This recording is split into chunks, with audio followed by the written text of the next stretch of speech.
Welcome to See You on the Other Side, where the world of the mysterious collides with the world of entertainment. A discussion of art, music, movies, spirituality, the weird, and self-discovery. And now, your hosts, musicians and entertainers who have their own weakness for the weird, Mike and Wendy from the band Sunspot. Hey, Mike. Wendy, I miss your voice. I haven't heard you on the podcast in forever. Thanks. I miss your voice. Well, I hear your voice. Right, all the time. It's just because you've been doing some great interviews and talking to a lot of interesting people, and but no, the actual conversing live like this hasn't happened in a while, so it's nice to be back in the same virtual room here. That's right. And so, yeah, it's been a couple episodes, but no, I think the interviews have been really good. We've been getting some super interesting people. Today is one of those days. It is, for sure. We have a Sci-Fi Channel personality on the show today and paranormal investigator. Yes, and he's got a real, I don't want to say radio voice, I guess. It was enjoyable to edit. Yes, he could be an announcer or something. He's good, and he's got a show on the Reels Network. And we'll get into that in a second and talk about for Reels? For Reels with the Z. With the Z. That's how you do things now. Yes. But he's got a cool new show, and he just debuted this Saturday. So you'll be able to watch it on the network all week, and we'll talk about that. Life is great ever since we released our new CD. Weirdest Hits. Yep. That's right. It's out there now. It's out there in the wild. Sunspot Weirdest Hits. So if you are a first-time listener, Wendy and I do play in a rock band called Sunspot. We have a song in every episode that we write for each episode. But we've been collecting the most popular of those songs, the ones that get the most downloads, and we've been going into a big studio and recording them with a producer and stuff. So we've got like 18 tracks on the new CD, and most of them are based on topics and things like that we've talked about on See You on the Other Side podcast. So I'm pretty excited. I think I'm real happy with how everything turned out, and it's been getting a good reception so far. So yes. Hopefully more people will continue to listen to it and send us some feedback and let us know which of those songs they like the best. Right. You can listen to it all at sunspot.bandcamp.com, and you can actually stream all the songs and let us know what you think of it. And if you like it, you can buy a copy for yourself, and we'll send it to you. We'll even sign it and things like that. So we just wanted to let you know about that. That's our shameless plug that we have a new CD out. That's right. But it is exciting because we've been releasing EPs over the past few years, and the last actual full-length record, if you will. Oh, yeah. that we released was in 2011. So, I mean, it's just fun to have another full one out yes, there. Another piece of merchandise. And no, everything sounds really good. So, no, we're like proud parents. Geeked. Yep, released our CD baby out to the world. So, you go check it out. And in the news, it's Halloween month. Oh, God, I love it. Exciting. Yeah. And you, also for any new listeners, Mike has a haunted history tour of Madison, Wisconsin, and now Minneapolis, Minnesota, that launched this weekend. You are multi-city. Yes, man. so I'm tri-coastal as long as it's the middle coast of the United States. So yeah. Well, congratulations on the new launch of that tour. And, thank you. I'm excited to check that one out because I've been on the Madison one and I really enjoyed thank that. you. But I'd like to learn something about Minneapolis. It is, and it is. If you don't know anything about Minneapolis, and it's funny, the Minneapolis people that have taken it are like, oh my God, I didn't even know this about the city. So it really. It takes the haunted aspect, obviously, but we put a lot of history in there so that you'll leave there knowing a lot more about the city than when you start. And if you're interested or you're anywhere near the Twin Cities, MinneapolisGhosts.com is where you can take a look at that. And then we also have another exciting thing that I'm going to be participating in on Saturday. Oh my God, that's right. In the spirit of Halloween. And can you tell us a little bit about how thrilling that's going to be for you, Wendy?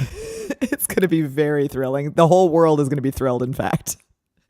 There's a website called thrilltheworld.com, and you can learn the Thriller dance. And then on October 24th at 5 o'clock Central Time, all over the world, people do the dance to the song Thriller by Michael Jackson. And that was always one of my favorite albums growing up. And I love the dance. I love the video. It's fun, especially at Halloween time. So, and a friend is going to join me, and we're going to Were you gonna do? Thriller dance. Are you gonna do it at a bar or anything like that before? Because I know in the past you've done it at the Madison Horror Film Festival. You did it down there. You did it at the Dry Beam. Is it going to be at a certain location where the world will be thrilled? Actually, I don't know yet. We haven't figured that Okay, that's up in the air. So if anybody has a good recommendation for a location in Madison, please let us know. Otherwise, we'll probably just go up somewhere near the Capitol or maybe the Monona Terrace or somewhere like that. There is a horror film festival is going on this weekend at Market Square. That's right. So that's there's always. So I've got work to do to figure out the location this week, but I'll tweet it. But what's the place that people like? So people can go to thrilltheworld.com, right? Yeah, and it shows you in each city the cities that have signed up for it, so you can find out if there's a group doing it in your city if you want to go support them, watch them live. Now, how many people? It's fun. How many people have participated in the past? I don't know, because it's international, so it is worldwide, and it's neat because everybody posts their videos on YouTube after the fact. So one year, I know Austin, Texas had over 800 people in theirs. And then Berlin, Germany had, a couple hundred. It's pretty cool. Ours is a smaller group just because I haven't really had too much time to organize and round up other zombies. So it'll be a very but quaint group of zombies. But I mean, across the world, it could be 10,000 people across the world. Oh, yeah. Oh, easily. Okay. Yeah. I would say, 10, 15, 20,000 maybe. But everybody registers their event online and it's just a fun thing. So it is pretty fun. So you guys should check it out. And I've seen Wendy do the Thriller, and she can really shake them down. Oh, thanks, Mike. Well, speaking of shaking things, that's dynamite is one of the ways that people used to. Nice transition. People used to mine.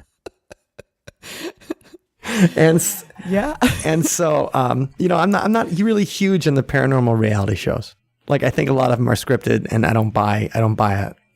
But this interview with Patrick Doyle today from the show Ghost Mine on Sci-Fi, I think they had a very cool premise, and I think the chances of them getting evidence were way higher because they spent a long time in the same place. Interesting. Yeah, that's not something that most people do. I mean, they go and visit a site once or maybe for an overnight or two, but not that type of long visit. Right. And so that's what I think made it a really unique show. And the show is called Ghost Mine. And it was on in the Sci-Fi Channel for 2 seasons starting in 2013. And we talk a lot about that because that's kind of what made Patrick a paranormal celebrity. And it's really interesting. Mm-hmm. So we'll be talking about Ghost Mine, and we'll also be talking about his new show called Behind the Screams, where they find the real-life inspiration behind some of our favorite horror movies, which is obviously something that we do here all the time, Very relevant to Yes. the show. So anyway, that's on the Reels Network, and that's just started. You can see Patrick talking about The Exorcist this week, and he talks about The Conjuring and Fire in the Sky. Anyway, we can introduce the guy all night, or we can let him introduce himself. Yes, shall we? We shall. We are with paranormal researcher and author Patrick Doyle. You might recognize him from the Sci-Fi Channel's Ghost Mine, and you'll be able to catch him this Saturday on the Reels Network for their TV show Behind the Screams. How you doing today, Patrick? Doing great, Mike. Thanks for having me on. Awesome. Well, thanks for coming on, and we're excited to check out Behind the Screams. It looks like it's super cool. So we'll get to talking about how you guys got that and a little preview of that in a bit. But start out for our listeners who might be unfamiliar, where are you originally from? So I like to call myself a East Coast boy, but military family, so I've been all over the country. So okay. You name a state, I probably live there. If there's an Air Force base on it, I probably live there. All right. But mostly an East Coast boy, Washington, D.C. area. All right, great. And where are you out of today? Right now, I'm in Portland, Oregon. Okay, very hip city. If you watch the TV shows, we look pretty hip, but we just don't move here. Okay, fair enough. Well, we have enough people already. Right, that's what everybody who lives in a cool city. People in Austin are like, nope, we don't need any more, Yeah, we're full. We met the quota. I'm in Madison, Wisconsin, and even here, we're kind of like, well, we got plenty. We're good. Yeah, we're good. Yeah, it's okay. Just stay where you're at. Right. So out in Portland today, and I think the number one question is, what got you interested in the paranormal in the first place? Is this something you're just into, or did you have some kind of experience that triggered it for you? It was something that triggered it in me. And it's funny, many years I've been doing this and getting out and talking to people and going to conventions. I found that my story isn't that much different than other people that have gone to the paranormal, which I find interesting. Okay. And my story is, when I was 7 years old, I was a latchkey kid. And if you know what that is, you come home before your parents, you let yourself in, you do what you got to do until they come home. So I'd come home, play video games, and then just wait. But where the TV was, the door to the basement was to the right of it. Okay. Nothing ever really happened. But one night I was just sitting there playing video games, and I heard a noise coming from the other side of the door. Okay, so let's set the scene. Little Patrick, 7 years old. Home. So what time of night is this, or what time of day before your parents get home? Oh, it's probably not that late. It's probably like 5:30, but wintertime in Chicago, it's probably getting dark already. No, absolutely. It's already. I mean, 5:30 today. It's dark up here. So it's okay. So it's already dark. Wintertime. You're sitting in the living room. Sitting on the floor, like kind of like the Exorcist. Not an Exorcist. Like the Poltergeist girl sitting in front of the TV. Right in front of the TV. They're here. And playing video games. I won't date myself by saying which video games, but it was Pitfall. It's cool. It's all right. You have to go later than that. Okay, fair enough. That's me. Yeah. Sitting on the floor playing video games, door to the right of the TV. Hear a noise. So I'm just like, hey, I'm going to go check out, see what that is. Again, I'm home alone. Mm-hmm. And open the door and look down the stairs. It's about maybe 10 or 12 steps. And looking up at me is a shadow figure. But at 7 years old, I don't know what a shadow figure is. I just see this shadow of a man. Okay. Now, is it like a hat or clothes or anything like that? Or you just see like just a shape, what kind of shadow was it? Well, that's interesting. The first thing you said was hat, because, that's how I always describe him. There was like no facial features, no real detail. I just know it was a tall man wearing a tall hat. That's all I know. And I could feel, it's weird to say when I say it, it's like I could feel that he was smiling at me. I couldn't see a smile, but I could just feel that he was smiling at me. Okay. But I wasn't scared, though. So instead of running away and closing the door, I actually took a step down those stairs. And when I did that, the shadow figure wasn't smiling anymore. Okay, so he was smiling when he was looking at you, and you were immobile. Mm-hmm. But as soon as you moved, his countenance, the feeling of his countenance changed. Yes. So it was like that. Okay, it was like almost like he didn't expect that, or the shadow figure didn't expect. It was like, I'm here to scare this kid, and right. I didn't do what it wanted. I didn't do my job. I took that step down. Yeah, it wasn't smiling anymore, and then it just stepped away and disappeared. And I didn't take another step down. As soon as it disappeared, I went, I'm 7 years old. And the only thing I knew of ghosts and horror stories and stuff like that was Scooby-Doo. And that's always like, you pull the mask off, and it's Mr. Jenkins from the amusement park. Right, absolutely. So I didn't know what a shadow figure was. I was just kind of like, whatever that was, I'm going to go return my video games. And I did, and really never thought about it until like many years later. I was just kind of discussing it with my dad, and he was like, oh, yeah, that house was haunted. Oh, wow. Okay. So you saw something. I mean, you had a clear manifestation, not like something out of the corner of your eye, or, I mean, it was straight on. Saw with your eyes. All right. And that was your trigger experience. Now, when you told your dad about it, what were his similar experiences? He didn't talk about the experiences, but he's a veteran of the Vietnam War and all that stuff, and he doesn't really talk about death and all that stuff because he's seen like the worst of it. Sure. So when it came to like the haunting, he was just like, yeah, that place is haunted. It was just like nonchalant. Okay. It was like, yeah, stuff happened there. It's like, I'm not surprised. It was like I'm not surprised you saw something. And so that was the first experience, but it didn't trigger the love of the paranormal until later, when I started like really hearing more stories and reading books on the subject. Time Life had a great series about the paranormal back in like the 80s. Oh yeah, like Mysteries of the Unknown. Yep, and I just devoured those. And I think my one experience with that shadow figure in that house, and then those books really like launched me into my love for the paranormal. Okay. So that kind of got you into it, and then you get a little older. Where are you in high school? In the D.C. area. Okay. Washington, D.C. You're in D.C. in high school, and were you going out and investigating things? Were you checking stuff out? Was this something that even when you were, because you know how teenagers are anyway, mm-hmm. They're prone to check that out. Was there a particular, did you legend trip and go check things out?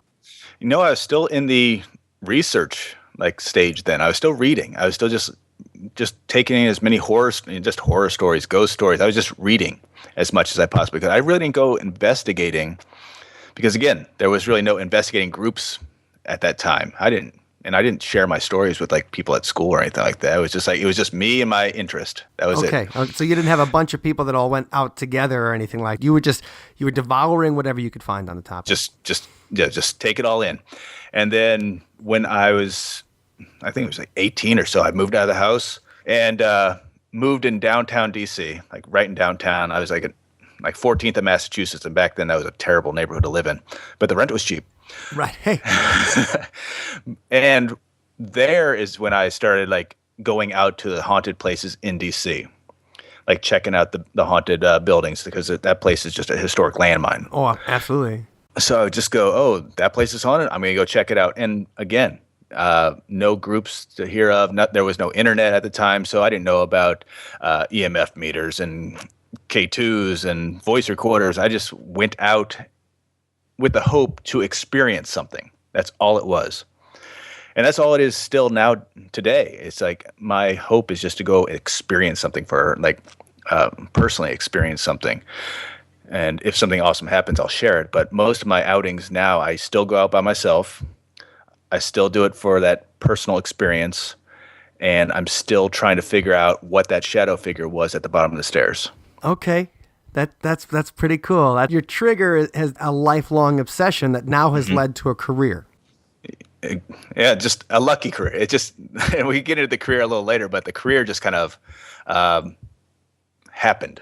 It was like one of those things, a person who knew a person who knew a person knew me. Okay, right. So now you're investigating like probably cemeteries, houses, things like that in Washington, D.C.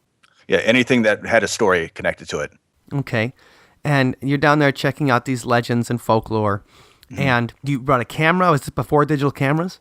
Oh, way before digital cameras, yeah. Okay, so this is like you had to like take photos and then wait.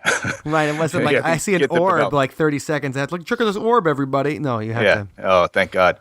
Yeah, and back then we had cameras where if it was an orb that showed up on camera, you actually maybe have some legitimacy to it. Digital cameras have basically screwed up ghost photography. Well, it's orbs every 30 seconds now. Oh yeah, because the flash. People don't understand what orbs in photographs are. It's like I'll give a plug to my friend Kenny Biddle, who wrote an incredible book about orbs because he's a photographer. Mm-hmm. So he knows the histories of cameras and photography. So he wrote a great book based on orbs.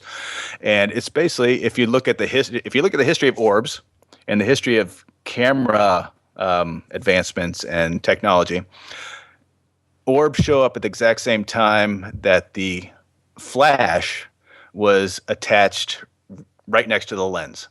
Okay, and that's a modern. I mean, that's a fairly modern thing. Yeah, because before the flash was either on the boot above the camera, away from the lens, or it was that little flash that went off. So the little pop flash, where the bulb is dead and you have to like replace the bulb every time. So as soon as the digital camera came out, that flash is right next to the lens, and that flash is reflecting off every little drop of moisture, every molecule, every microscopic little thing that your eye can't see. It's reflecting off that and bouncing back into the lens.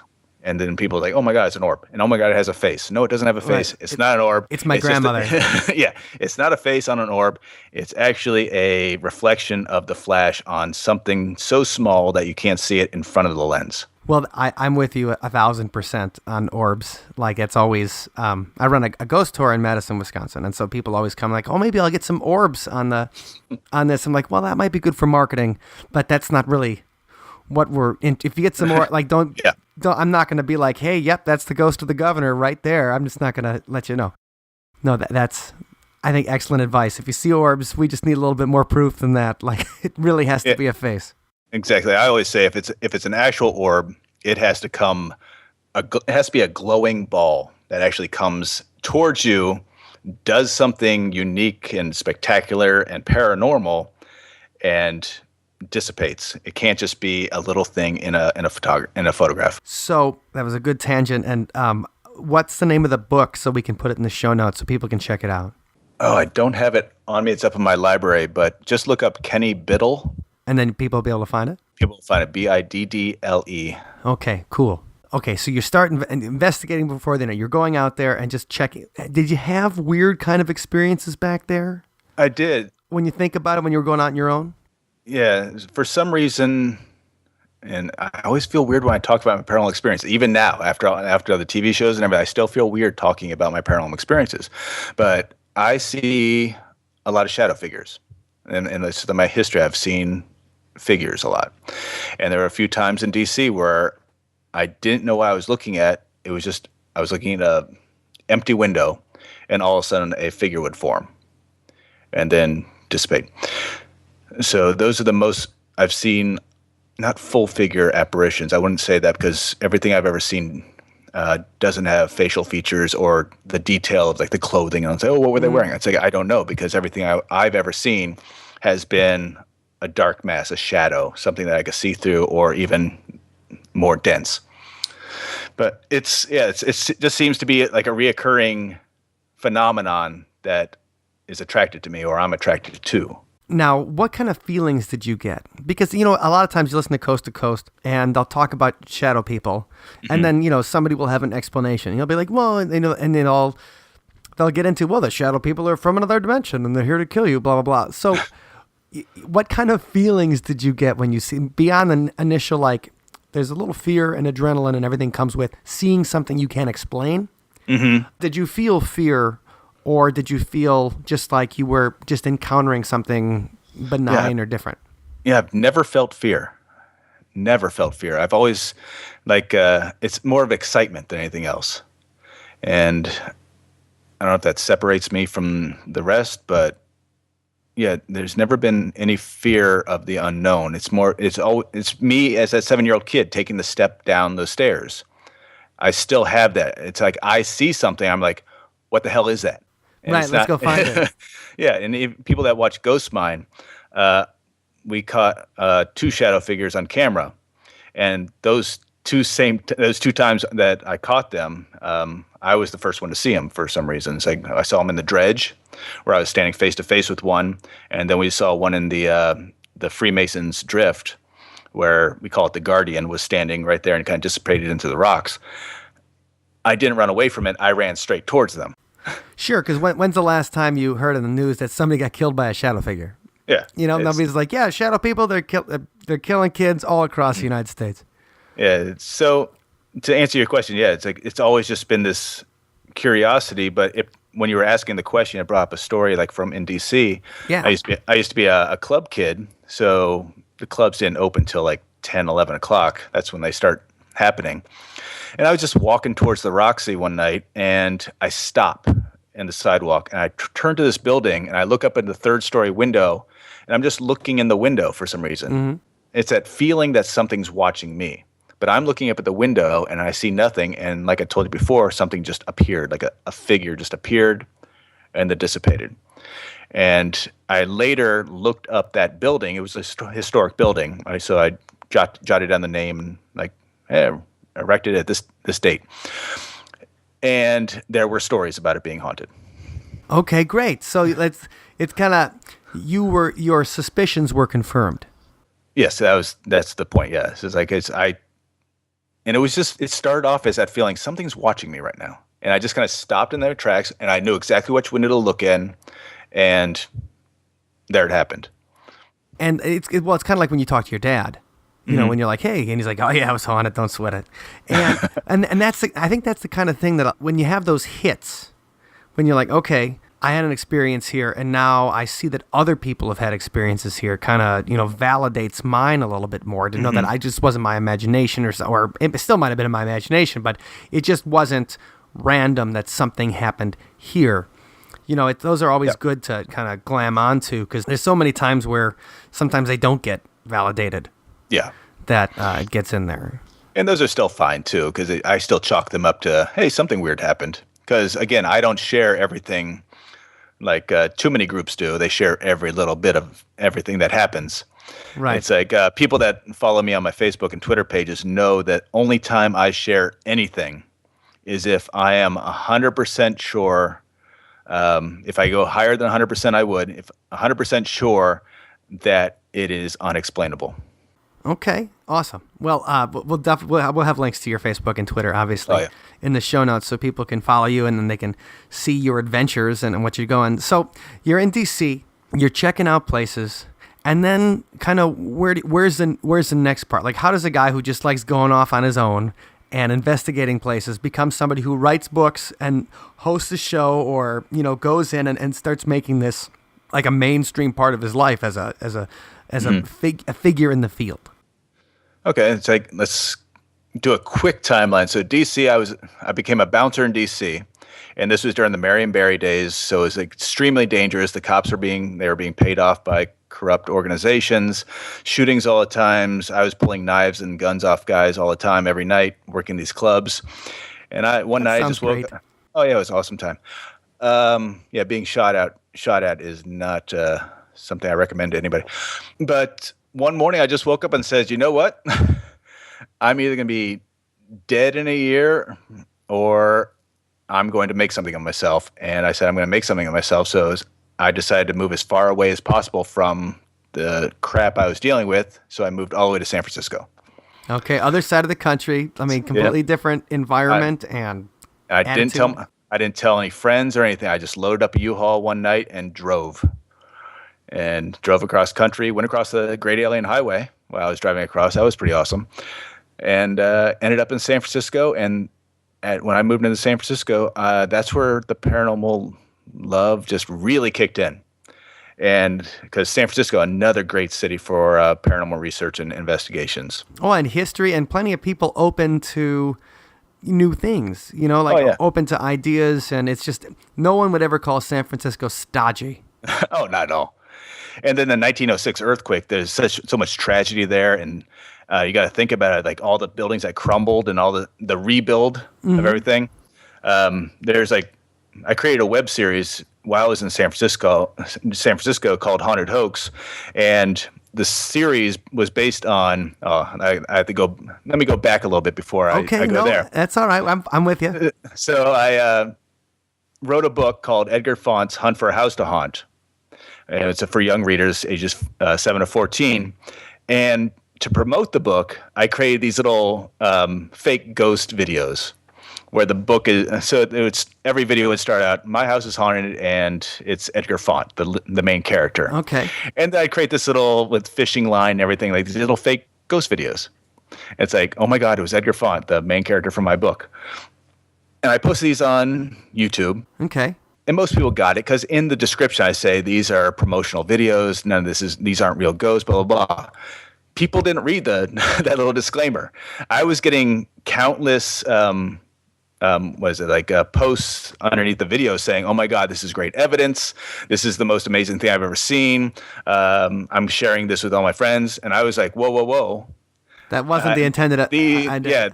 These aren't real." And me being like a paranormal researcher and the love of the paranormal and the truth of it all, like what we're really in this for, I want to put a stop to it. And what happened was people were linking my videos to other people's videos saying, "Oh my God, your experience is just like this person's experience." So I go check out that person's experience. I go, "Holy crap, that is obviously faked." And I know exactly how they did it. So I created Haunted Hoax. And what I did with Haunted Hoax was I exposed those other videos. So you were like the Harry Houdini of YouTube. Yeah, it was just like I saw, and people would send me videos like, "What do you think of this one?" I said, "Well, that's obviously fishing line, or that's obviously they're cutting up, they're editing the video a certain way to make it look haunted and stuff like that." So the whole web series was that. So, and that's why. How did that get you treated in the community? Did you see that, like, the reactions? It's kind of like when the Committee for the Scientific Investigation, claims the paranormal. When James the Amazing Randi comes in, some people are rooting him on, and some people are boo-hissing him like he's, like Darth Vader just walked in the room. So where did that get you? James Randi is one of the greatest human beings on the face of the planet. I have a It's like we're looking at each other, but the people who are listening right now can't see that we're seeing each other. Right. But over on my shelf over here to my right, I have a bent spoon signed by James Randi. Oh, awesome. And if you don't know who James Randi is, please look him up. He is brilliant, and he is well known for disproving shysters, con artists in the paranormal. Yeah, well, I mean, the thing is, it's a very easy... It's a very easy place to take advantage of people because people are very sensitive, and a lot of times they're in a lot of pain when they talk to these people. And so, you remember when Crossing Over with Jonathan Edward? Remember that TV show? Oh, yeah. Definitely. I watch that show all the time, and then you would just kind of see. Now, I don't know if John Edward really has because he's never read me. I don't know how much of that show, but speaking of sci-fi shows, I don't know how much that show was...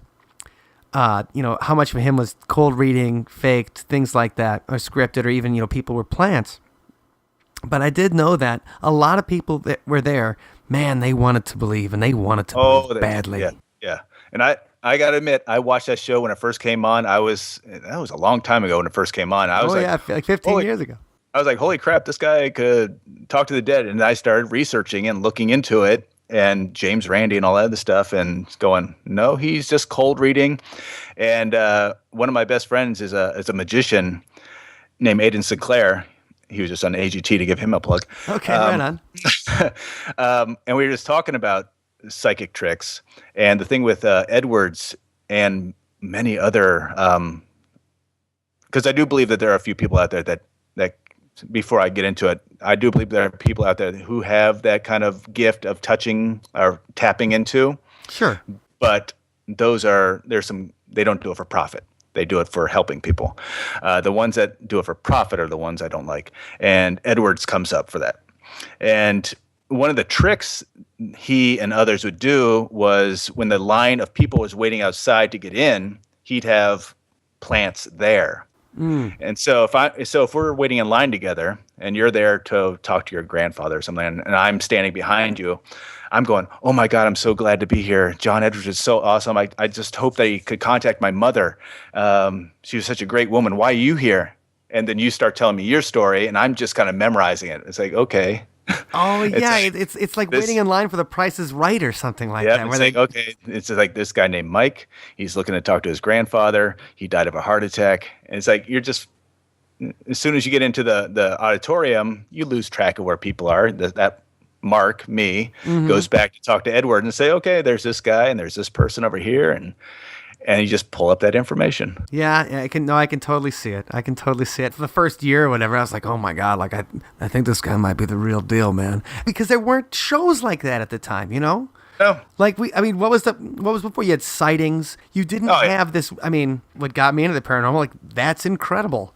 Oh yeah. It was a few years before I watched like Arthur C. Clarke World of Strange Powers, and that was like, okay, somebody can really do an investigation of the paranormal and have it be on TV and not be completely exaggerated and out of this world. They can do a nice, honest look at things and take all sides into account without sensationalizing it. Yeah. Yep.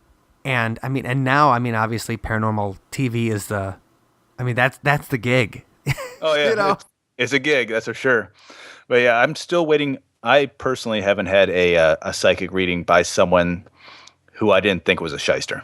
It's like I've had like people come up to me and say certain things, but I'm just going, you're cold reading. I know you're cold reading. I've read books on cold reading. I know exactly what you're doing. But so I'm hoping to have an experience. Absolutely. I want to be read, and I want them to get everything right.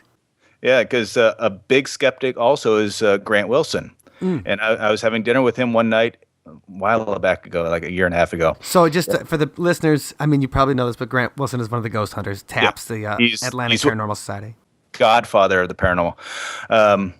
Great guy, awesome guy, amazing guy. And we were just talking, again, he's very skeptical when it comes to paranormal research and psychics in general. And he was just telling me this story. I won't tell his story because it's very personal. Sure. But what he told me was like, okay, that is what I want to experience. Okay, so he had something that he felt was pretty damn close to real. Yes, it was like one of those things. Again, he's a skeptic when it comes to those types of things. So he he shoes. He pushes away most psychic claims. But when this person brought up the thing that they brought up, he was like, "Okay, All right. this is kind of cool." Well, that sounds good. I would love to have that experience sometime as well. Yes, same here. It's like a lot of people say, "Oh my God, I wish I could see a shadow figure." I'm hoping I could see.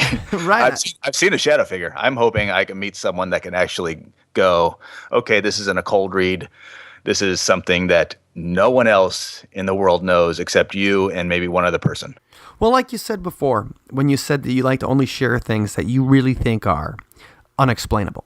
Mm-hmm. I mean, I think that's the point. Like, if it's something that's like, you know what, this one really got me. You know, Yeah. like I've been pushing and like, this is as close to real as I can get. Mm-hmm. You know, and I think that's when it's really fun.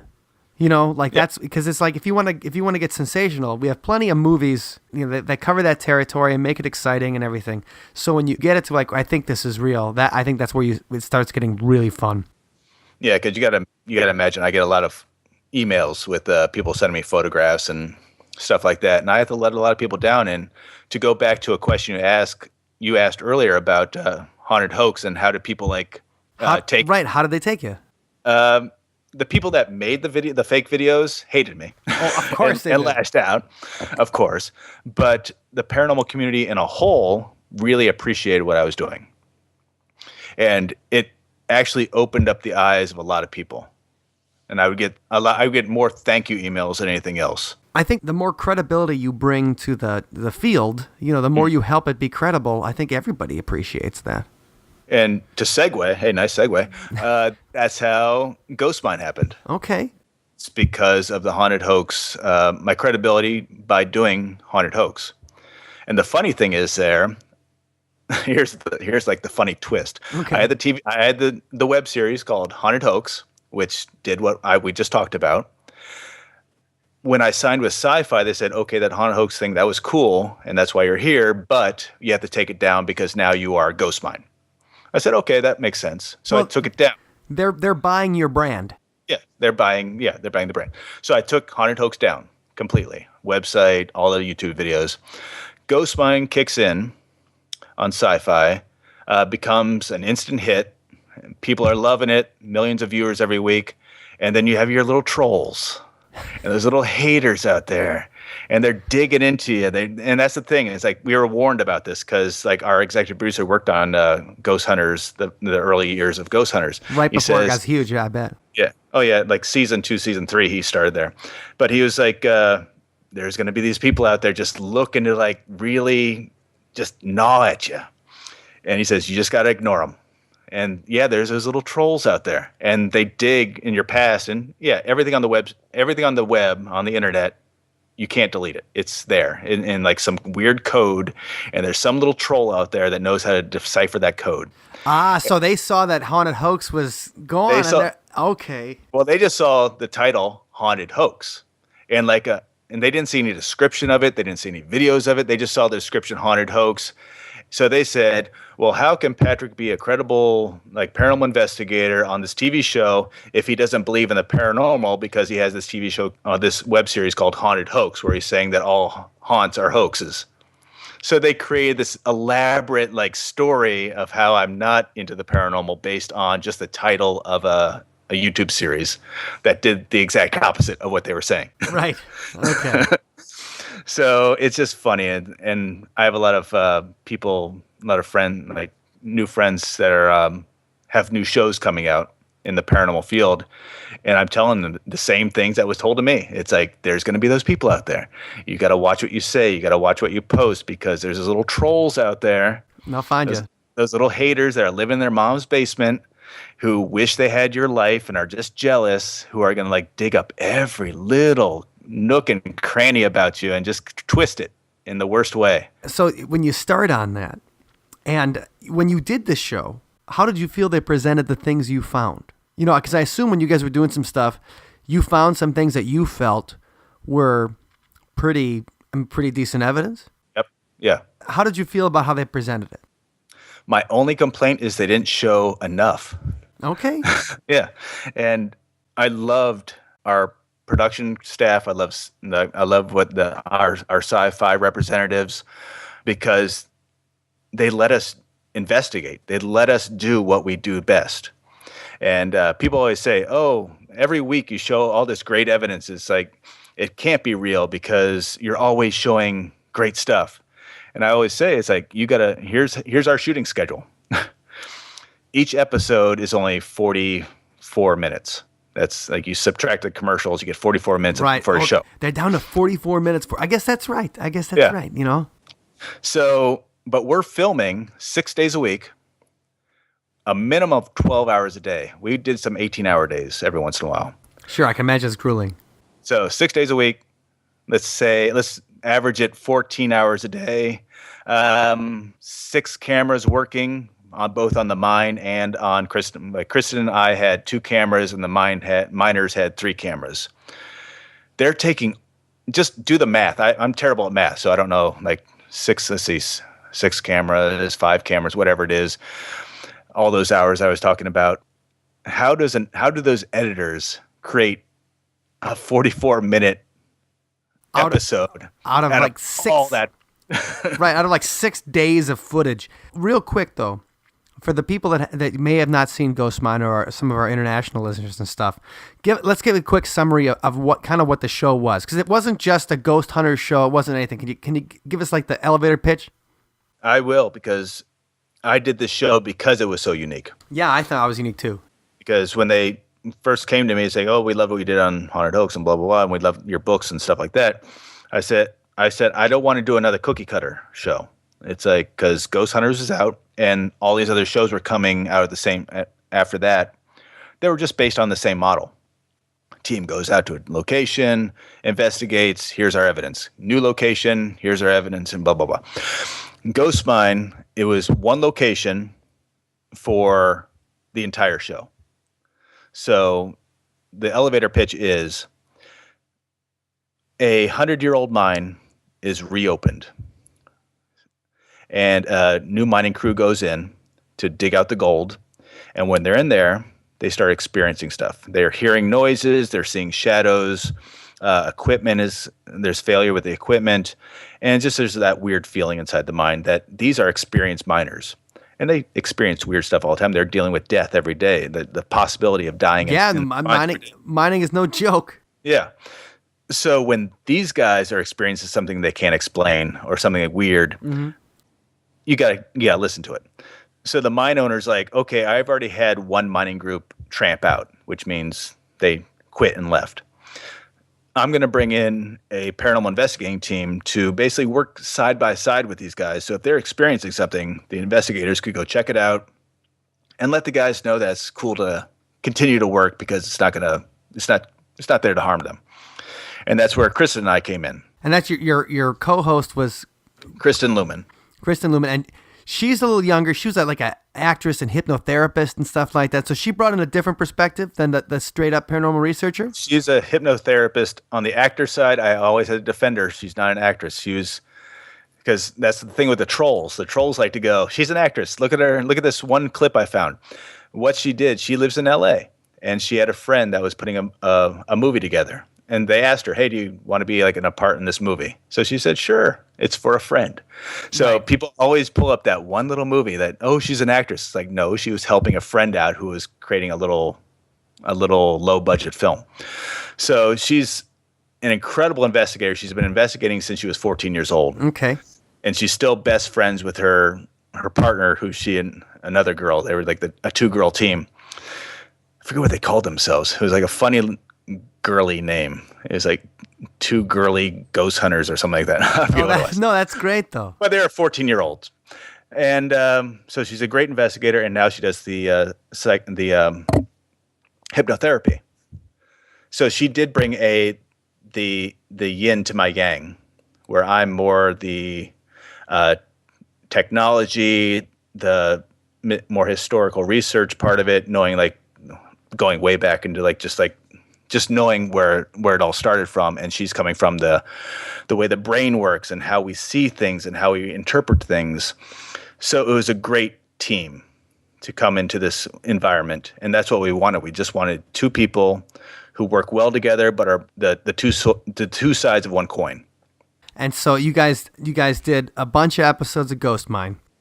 Bunch of episodes, was killing in the ratings, was huge following, people wanting more. We had it set up for season 3.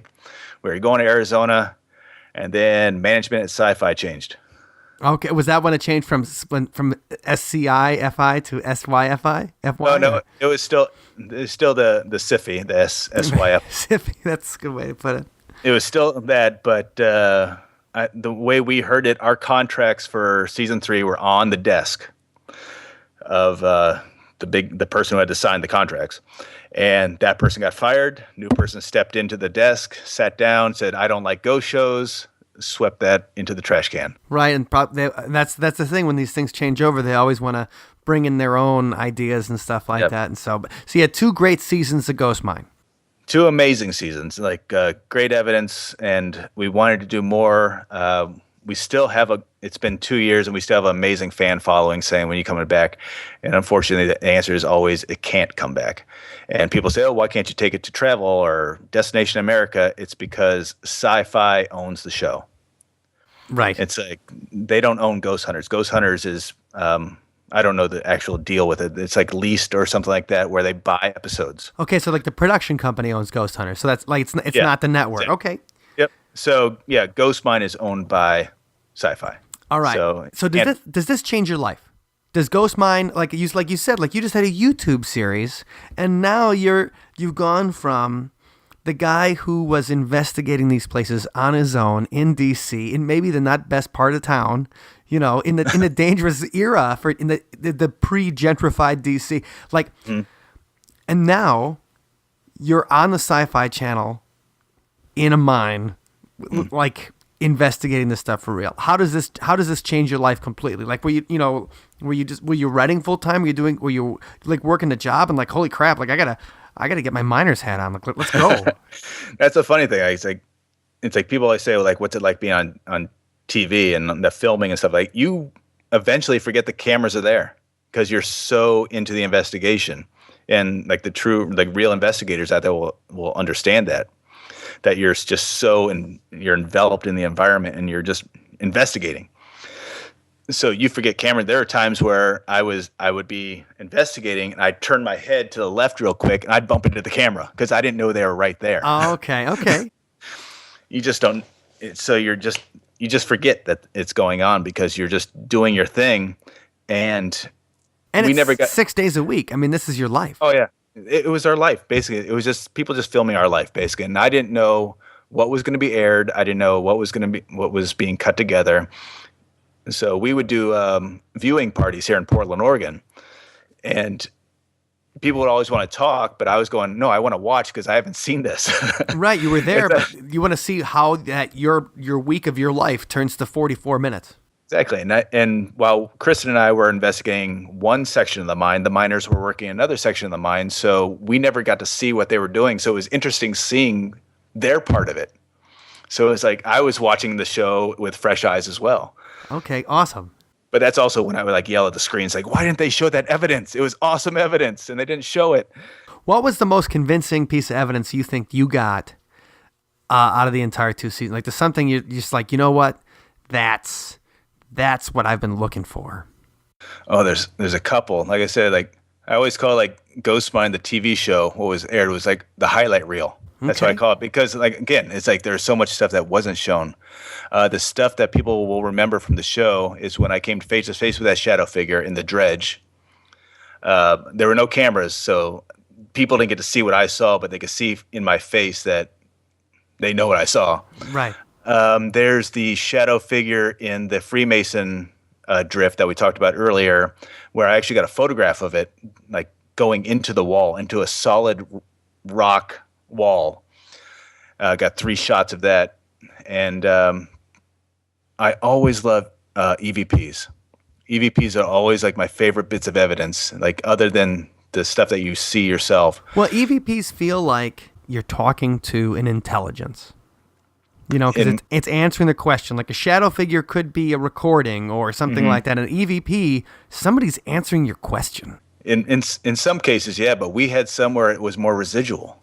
We Okay. had one where I don't know what, I think it was season 1. I don't know what episode, but we were checking out a cave-in, and Chris and I were just talking. I think Stan was there too, and in the recording, it sounds like an old 49er, like an old school, like, yeah, yippee yahoo kind of guy. And it's just Awesome. it's in the distance. All you hear is "Ooh, lucky." And it's like What? you That's just hear great. it way in the background, and it's like, and we played it for the guys and said, "Oh, that's where a rich vein of gold used to be." So it's like, "Ooh, lucky." It's like maybe an old 40 or an old miner back in the day. Maybe we tapped into that happy moment. Well, of and him. that moment probably defined his life. You know what I Yeah. mean? Like, think about the psychic imprint that would be left on finding a huge vein of gold. Oh yeah, it's so like that was never shown on the show. We are constantly hearing tools being worked on the rocks, like because the guys you see on the show, you see the guys working like with the big hydraulic drills and stuff like that's what they use now. But in the mine, we'd hear metal on stone, like a pickaxe, and they don't use pickaxes. Like Graybeard and Duck would do like assays, like where they chip a little bit of rock off with a hammer. But this was like a pickaxe, like really getting into the rock. Right, and that's 1849 kind of stuff. Yeah, that's way back in the day. And then I always had to bring up the Sumter Bed and Breakfast. I say, for if any weird chance you're ever in Sumter, Oregon, stay at the Bed and Breakfast, because that's one of those places that every time I go in there, I have an experience. And I think it's at this point because they know me. And I've gotten to the point where every time, even before I even walk in the door, I take a voice recorder, turn it on, and put it in my pocket. Because every time I've ever walked in there, I've gotten a voice talking to me. And like you were saying about answering questions. Well, I think this is good too, because one of the things you brought up is that you got a lot of great evidence, so much that you felt like they didn't even put enough on television. But I like what you said, coverage and time. You spent the entire season in one place. Number one, Yes. you were there 6 out of 7 days a week. Number two, 6 cameras. Number three, people go somewhere for a night. Like, nothing Yep. happened. I don't think there's anything there. Well, yeah. But if you're there for a few months, for days at a time, Yep. running cameras the whole time, you are increasing your chances of seeing Exactly. something exponentially. And that's why I wanted to do the show so badly, because you're saying that I'm going to be at one place for 3 months investigating? It's like, I'm going to catch something. It's like, yeah, it's like what you were just saying. It's like, what's the odds? What's the chances of you catching something in one night a year of an investigation in a whole year? It's like, it's Vegas odds. Right. No, it's it's winning the lottery, having something happen. So that's interesting. So Ghost Mine, 2 awesome years. Then you got a book out of it. I wrote a book based on my experiences up there, because we had nothing else to do up there, because we had no TV channels, nothing to do. So I wrote, and it's called Ghosts from the Ground Up. Available on Amazon, and if you go to my Facebook and all that, you'll find links there. Absolutely. But it's just stories from the mine, new theories that I came up with while up on the mine site. Life and death stories, because we were facing life and death every day. Eddie saved my life. I tell one story there, and it's funny stuff. It's a lot of stuff that you really didn't get to see on the show, and people are seeming to love it. So they can check that out, and we'll have links to that in the show notes. But then, okay, after Ghost Mine ends, Yep. what are you doing for a little bit before? I mean, how does Behind the Screams happen? That happened thanks to Kristen Lumen. Okay. It's like, because I was self-publishing my books back when I was doing my web series and all that stuff. So the Edgar Font Hunt for a House to Haunt series, there's 3 in that series right now. I just finished the 4th one. I have The Ghost of Zombie, which is a little graphic novel I wrote. I have Next Rest Stop Earth, which is a sci-fi adventure. So when Ghost Mine ended, you're just like, you know what? I'm just going to go back to what I was doing before, which is writing and I'm writing, yeah. creating. But I'm self-publishing. And the greatest thing that ever came from Ghost Mine is being introduced to my publisher. And they loved the Edgar Font series and said, we're signing this, we're signing you, and we're going full force right now, me and my Rothko Press. We're going full force with Edgar Font, and we're just going to be – they got great great stuff happening with So that it series. so it turns from a one-man operation. And I mean, so like me and my band, we've been self-releasing and doing our own thing for, over a decade and keeping it up. And that's part of this podcast as we do it as a band. Yeah. And, but like doing your own thing is great for a long time. Oh yeah. But then you're always hoping that you can, that maybe you'll find a like-minded company to work with, that people who you can succeed together with instead of them just exploiting you. Exactly. It's finding those right people, because there are, like you just said, there are the people that want to exploit you. And I was just talking to like my agent the other day, Dr. Rebecca Housel. Absolutely, yeah. Rebecca. We'll link to her. We interview her a few episodes before Pop Culture Professor. One of the greatest women alive.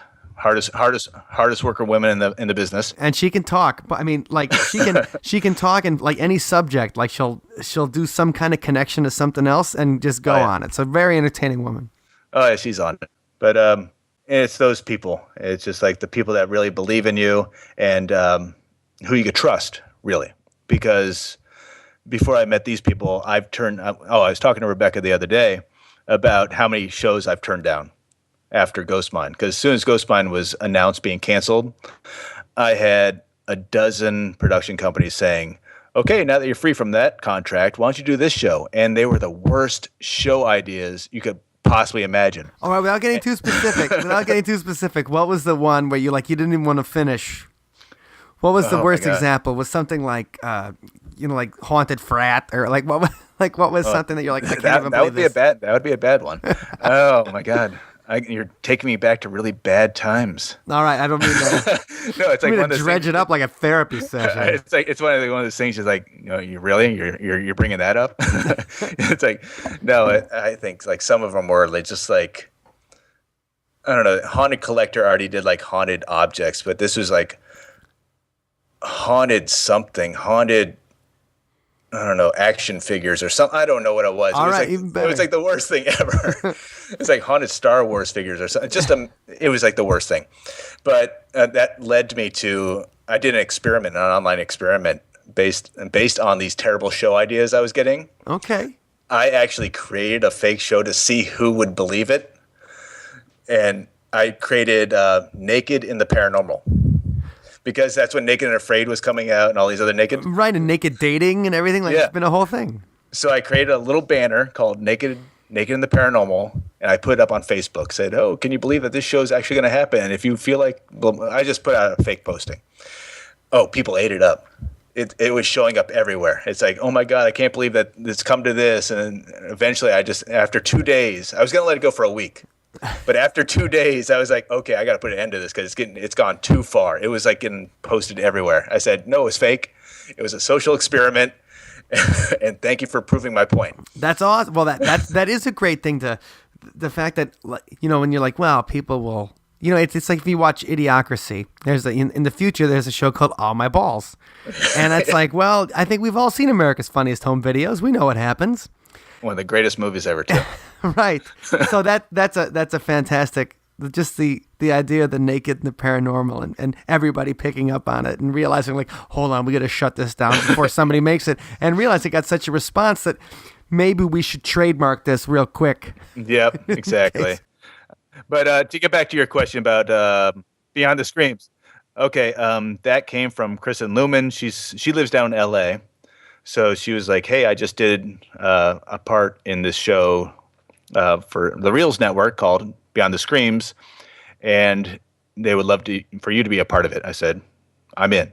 She told me the whole premise, what Behind the Screams is.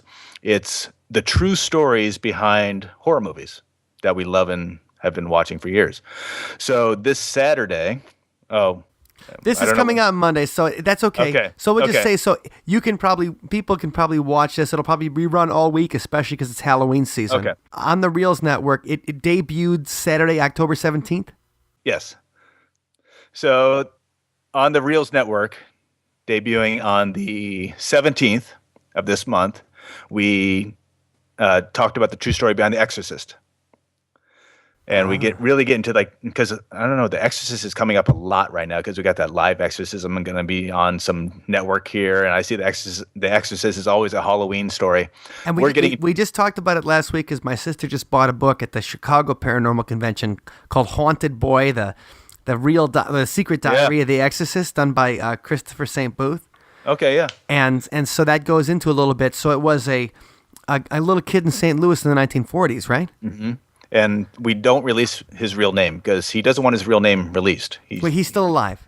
Yeah, he's still alive, but he's moved on with his life. He doesn't want to talk about these things. So, no more pea soup. Yeah, we came up with a fictional name and stuff like that. And pea soup wasn't a part of it. that was only in the movie. That was Lyndon Blair.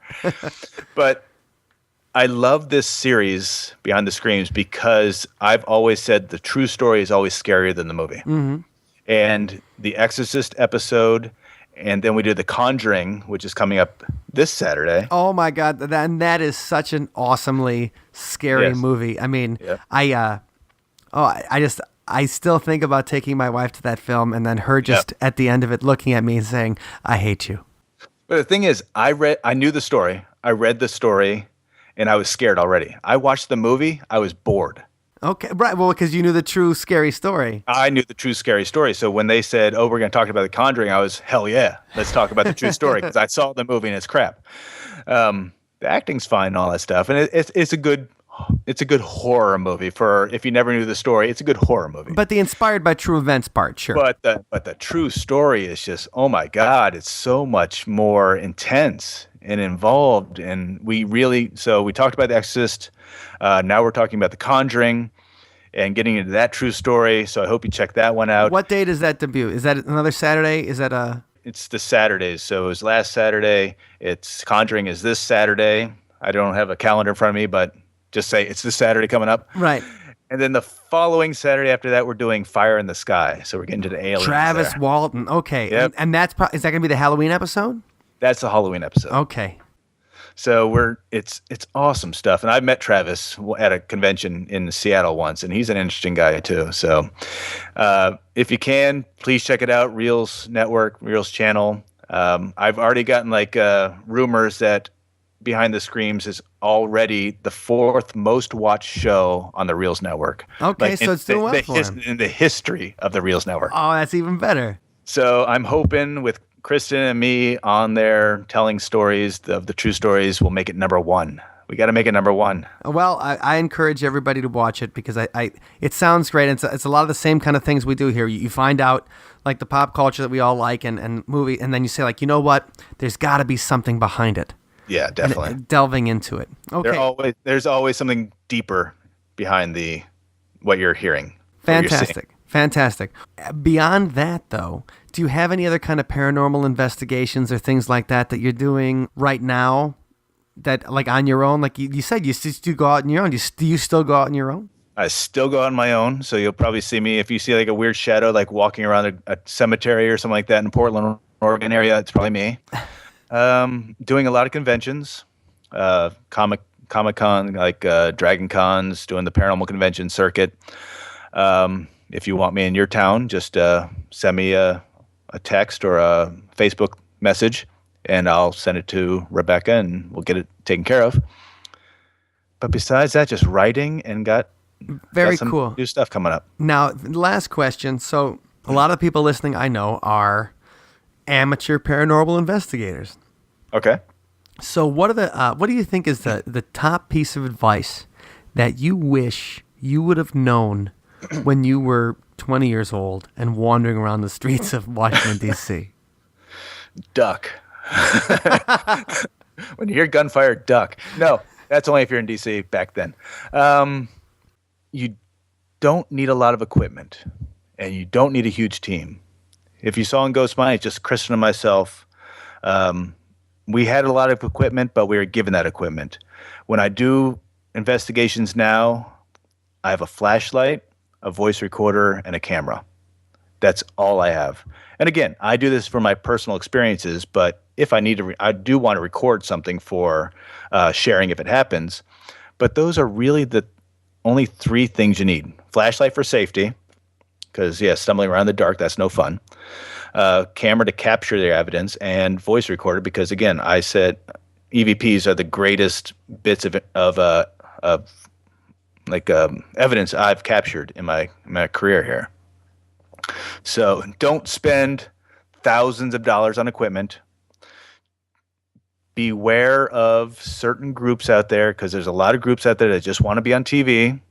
And newsflash, you're not going to be on TV. Right. I know you want to be, and I know producers have talked to you and said, oh, we got this great new show that's going to be on this awesome network and stuff like that. I get these emails all the time. You're not going to be on TV. Producers are making sizzle films every week, and look at the percentages. It's worse than Vegas odds. You're not going to be on TV. So worry about your experience and your evidence and the things that you can find for yourself and the people in your group. Do it for yourself. Do it for the people who really, really care about the paranormal. Don't do it to be famous. Don't do it to get 1,000 followers or 10,000 followers or whatever it is, whatever is popular now. Do it for yourself. Do it for your own personal experiences. I think that's the best advice you can give for just about anything. Yes. To tell you the truth. So I got to say, I can't wait to see you guys and the Reels Network, to see Behind the Screams and watch this stuff. I'm really interested in The Conjuring. I don't know that much about the true story. Mm-hmm. And so I'm really looking forward to that episode. And plus, it's incredible. Anytime I get to see an interview with Travis Walton, you know I'm going to watch that too, because I love Fire in the Sky, and his story is one of the most amazing out there. But he turned down the show, though. He wasn't able to do it. Okay, so it's you guys, and you're... but I've met Travis, and so I've heard the story, so I'm kind of sharing what I know. Okay, fantastic. Well, I want everybody to watch that. And then also make sure that you follow Patrick on Twitter, and the links are in the show notes, and like him on Facebook. So thank you very much for joining us today, Patrick. It's been an honor, and it's a lot of fun to talk to you. Oh, thank you. It's been great. Thanks to everyone for listening, and thanks for having me again. Okay, awesome. We'll talk to you soon. Definitely. So how do you like that radio voice? I love that radio voice. Yeah, no, Patrick. Like I said, when I was working on editing the interview together, I was like, oh man, I could listen to this all day. Yeah, and that's why he's a host. So, and when it's a good sounding voice that also has interesting things to listen to, that makes it even, the best. So it certainly helps. It's a great guest. So, thanks Patrick for that interview, and Thanks Patrick. The ghost mine with the old westy kind of theme, I think, helped inspire this week's song, which takes a little bit of, I guess Old West and some country inspiration, because we got some violin, acoustic guitar, and we talk about wanted posters. And the title of it is Ghost Town.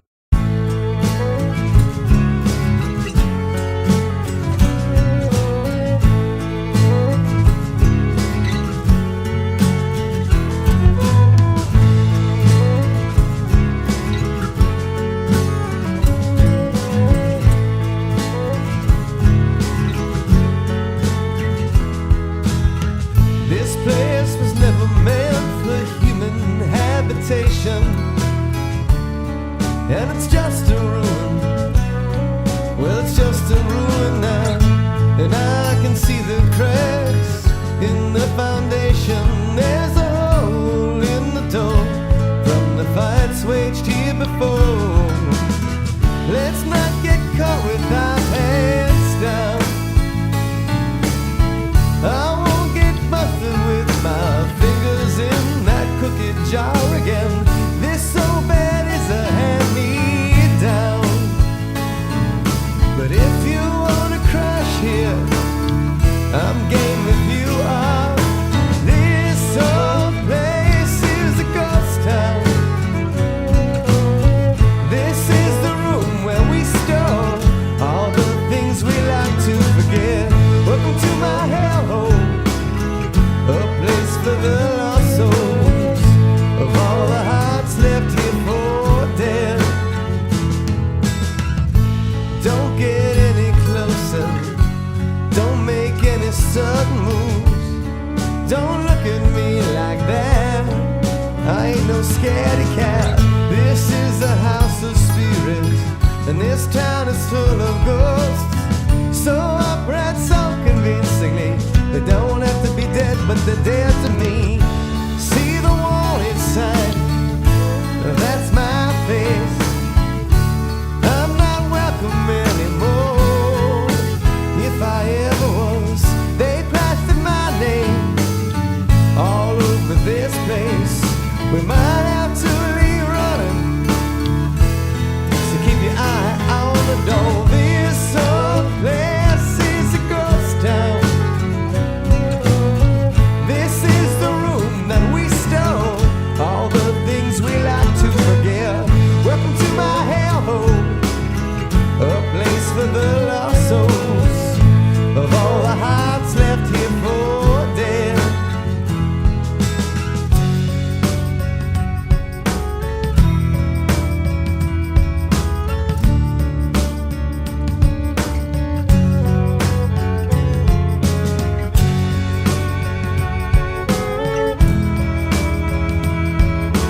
thank you for listening to today's episode.